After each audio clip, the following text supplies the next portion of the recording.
একদিন স্ত্রীকে তালাক দিতে চাওয়ার কারণ জানতে চেয়ে স্বামীকে প্রশ্ন করা হলো যে আপনি আপনার স্ত্রীর কোন বিষয়টিতে খুব কষ্ট পেয়েছেন।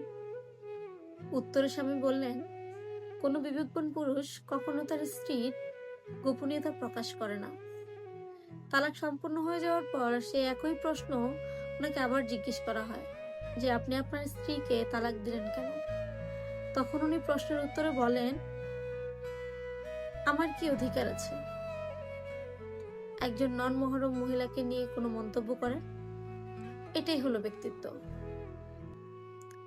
আপনি যাকে ভালোবাসেন বা যে মানুষটা আপনার প্রিয়, সম্পর্ক না থাকলেও আপনি কখনো তার সম্পর্কে বাজে মন্তব্য করতে পারবেন না, গোপনীয়তা ফাঁস করতে পারবেন না। কোনো ব্যক্তিত্ববান মানুষ কখনো এসব করে না।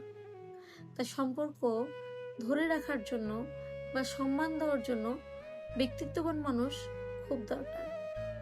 ধন্যবাদ।